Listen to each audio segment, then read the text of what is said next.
adakah Anda tahu tujuan penubuhan Persekutuan Malaysia yang kemudiannya dipanggil Malaysia adalah untuk memberikan kemerdekaan kepada wilayah-wilayah North Borneo, Sarawak dan Singapura. Proses ini dipanggil decolonization dalam bahasa Inggris. Ianya bagi membolehkan wilayah-wilayah yang berada di bawah jajahan dan naungan British Crown Colony diberi kemerdekaan selepas Perang Dunia Kedua. Apabila negara-negara penjajah mendapat tekanan untuk melepaskan wilayah-wilayah tersebut dengan cara diberi kemerdekaan dan menyertai pertubuhan bangsa-bangsa bersatu. North Borneo ataupun Sabah diperintah oleh North Borneo Chartered Company sejak 1881. Jepun menduduki Sabah selama 3 tahun semasa Perang Dunia Kedua. Pada masa ini, tentera British melatih penduduk tempatan untuk melawan Jepun bertujuan memerdekakan Sabah. Pada tahun 1945, tentera British berjaya mengambil alih Sabah dari penjajahan Jepun. Seterusnya meletakkan Borneo di bawah pentadbiran British Crown Colony. Sehingga 31 Ogos 1963 apabila Sabah diberi hak berkerajaan sendiri oleh British. Idea pembentukan Persekutuan Malaysia telah dicadangkan oleh Tunku Abdul Rahman dalam satu mesyuarat Persatuan Parlimen Commonwealth yang diadakan di Singapura pada Julai 1961. Pemimpin-pemimpin tanah Melayu dan Singapura menjelaskan konsep Persekutuan Malaysia kepada para perwakilan dari North Borneo, Sarawak dan Brunei bagi mengurang dan mengelakkan salah faham tentang konsep Persekutuan Malaysia.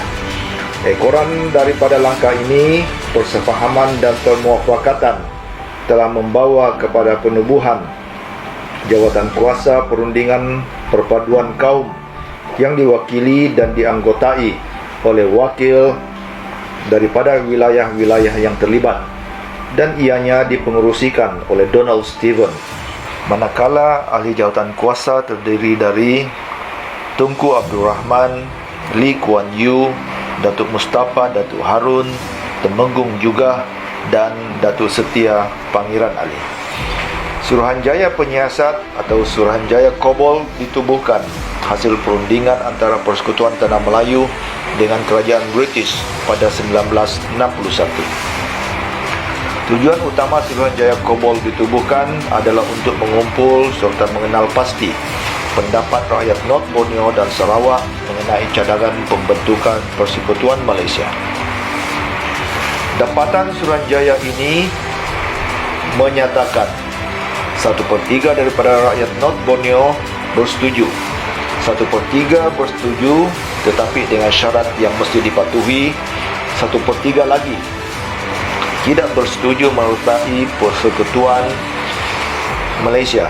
Kumpulan ini berpendapat adalah lebih baik jika North Borneo diberi kemerdekaan terlebih dahulu oleh kerajaan British sebelum menyertai persekutuan yang dicadangkan atau kekal dalam pemerintahan British.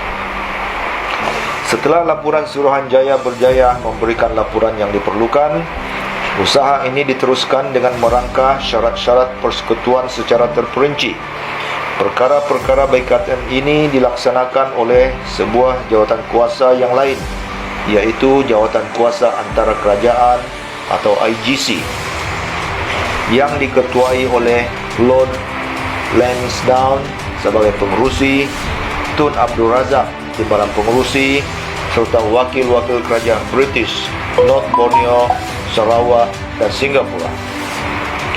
Jawatan kuasa ini berjaya merangka perlembagaan yang melibatkan hasrat serta syarat rakyat Sabah dan Sarawak berdasarkan memorandum yang diterima oleh parti-parti politik di kedua-dua wilayah North Borneo dan Sarawak.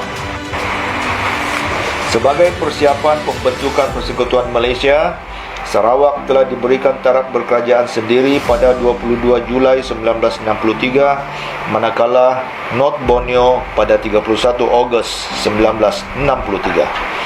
Kerajaan British, North Borneo, Sarawak, Singapura dan Persekutuan Tanah Melayu telah menandatangani Perjanjian Malaysia pada Julai 1963, dan persekutuan yang terdiri dari Malaya, North Borneo, Sarawak dan Singapura diisytiharkan pada 16 September 1963 dengan nama Malaysia.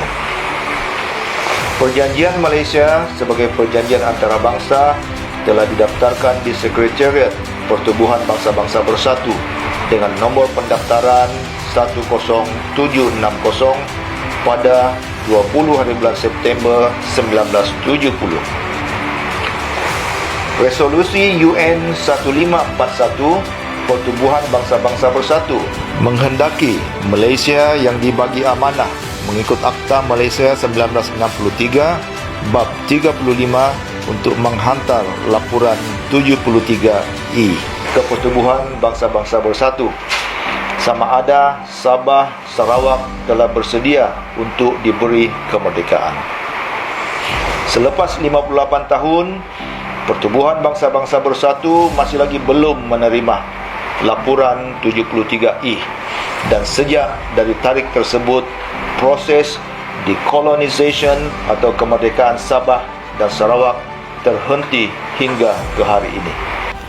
Kemerdekaan itu adalah hak kita orang Sabah dan hak asasi kita sebagai manusia.